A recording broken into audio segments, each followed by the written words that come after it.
masih asli, masih kayak apa pekuburan Cina gitu, masih apa yang bentuk melingkar itu si Tumpoa gitu. Nah, pada waktu banyak geleh membangun kota baru di Pasir Batang, jadi Pasir Luhur itu kan hari ini kita anggap di Taman Sari, karena di Taman Sari itu bekas situs tentang kerajaan Pasir Luhur masih ada. Jadi alun-alunnya itu ada di desa Kediri, itu menjadi pesawahan sekarang. Terus pintu gerbangnya itu lawang seketengnya itu masih ada. Terus pintu belakangnya lawang sekorinya itu masih ada. Terus di situ masih ada pusatnya, ketika itu masih ada Taman Sarinya. Terus ada Kalicisnya. Nah, Kalicis itu adalah tanda bahwa disitulah dulu kepatihannya. Karena Kalicis itu keris yang ditancapkan ke tanah yang kemudian memunculkan mata air ketika bendungan Situ Sekar itu dibedah. Jadi cara Demak meruntuhkan pasir ketika banyak toleh itu memberontak ke Demak. Jadi banyak toleh itu memberontak ke Demak karena dia tidak mau masuk Islam. Ayahnya itu pendakwah tadi itu, si Banyak Belana itu keliling kemana-mana menjadi pendakwah dan dia menjadi seorang dai terkenal. Anaknya sendiri yang ditinggalkan oleh ayahnya itu kemudian kembali ke ajaran Buddha, dan ketika ayahnya sakit dikubur hidup-hidup dan mereka merayakan kematian ayahnya, dan itu pada waktu itu kemudian diserang oleh Demak. Untuk menyelamatkan seluruh pengikutnya masuk semua ke kota, masuk semua ke dalam benteng. Jadi mereka itu merasa aman karena bentengnya Pasir Luhur itu juga didukung oleh benteng alam. Di sebelah timur itu ada Kali Logawa, di sebelah baratnya mengelilingi itu Kali Prigi. Jadi memang tidak mungkin ditembus itu. Akhirnya setelah berhari-hari mencari jalan tembus, akhirnya cara menembusnya itu adalah memutus aliran air bersih ke ibu kota Pasir Luhur. Jadi ternyata Pasir Luhur itu disuplai airnya dari Situ Sekar. Situ Sekar itu punya mata air yang membentuk danau, kemudian itu dibendung air bersihnya itu dialirkan ke Pasir Luhur. Nah, bendungan itu dirusak. Akhirnya jadilah nama Pejogolan karena saling ajogol antara prajurit Demak dan si penjaga situ itu. Dan sejak itulah tidak ada air bersih yang masuk ke ibu kota. Nah, karena itu mereka itu mulai tidak bisa minum, tidak bisa cuci baju, dan mereka mulai resah. Jadi kekalahannya adalah dengan menggunakan strategi menguasai air.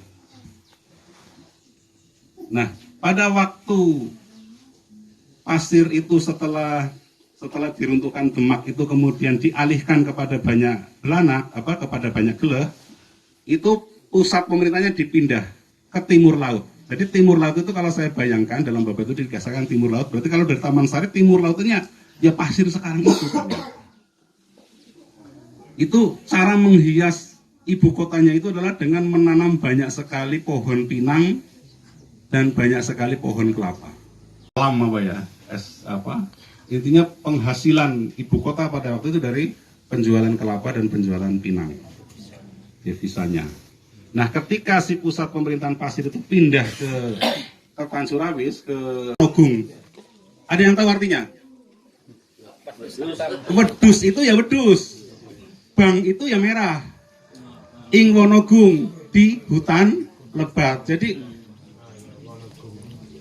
kambing merah di hutan lebat. Rasaken slentrehaken wonten keponakan kula Mas Irun. Nggih. Mugi-mugi mawon napa ingkang dipun slentrehaken menika saged kita ngertos maksudipun nggih, awit tembang macapat menika sampun kathah ingkang boten remen. Nggih kan nggih.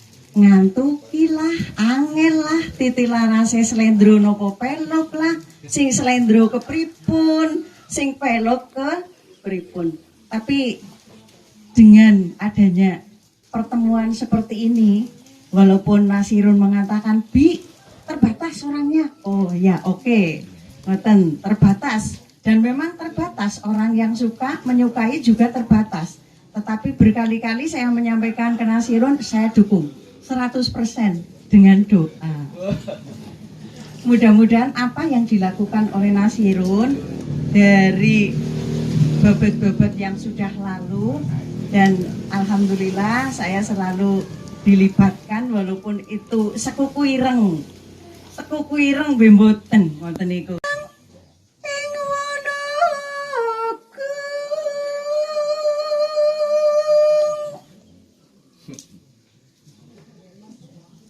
duh kusuma putri pasir luhur,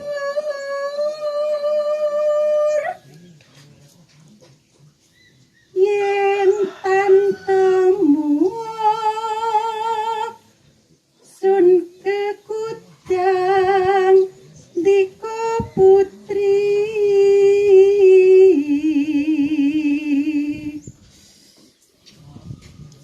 Kalangkung prongtosan bagus,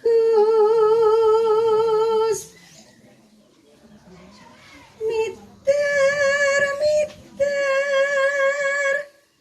mungguing kebon.